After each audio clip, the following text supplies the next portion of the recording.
السلام عليكم ورحمة الله تعالى وبركاته. مئات المشاركات والتعليقات حصدها خبر على مواقع التواصل الاجتماعي جاء فيه أن نادي النصر السعودي فسخ عقد اللاعب الأوزبكي جلال الدين ماشاريبوف بعد رفضه التنازل على الرقم 7 للنجم البرتغالي كريستيانو رونالدو. إلا أن الادعاء غير صحيح. مشاريبوف ما زال في صفوف النادي، وقد نشر صورة تجمعه برونالدو بعد تقديمه رسميا الثلاثاء. وتضمنت المنشورات صورة اللاعب الأوزبكي مرفقة بالتعليق: النصر السعودي يفسخ عقد اللاعب جلال الدين ماشاريبوف بعد رفض اللاعب التنازل عن رقم 7 لرونالدو.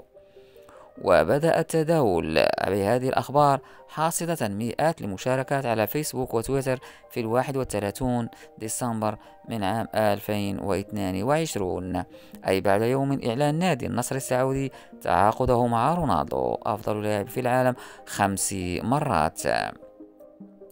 إلا أن هذا الادعاء غير صحيح، فقد نشر ماشاريبوف عبر حسابه الأربعاء، أي بعد تقديم النادي النصر السعودي نجمه العالمي الجديد البرتغالي كريستيانو رونالدو وسط أجواء احتفالية وألعاب نارية وصورة لهما.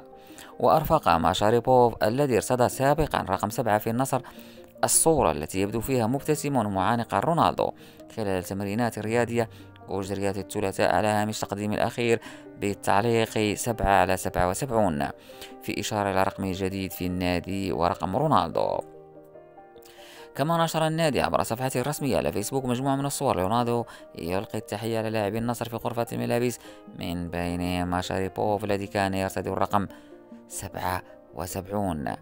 إذا رونالدو رقم 7 وماشاريبوف رقم 77، والادعاءات ليست صحيحة بمغادرة ماشاريبوف نادي النصر السعودي. شكرا للمشاهدة وإلى اللقاء.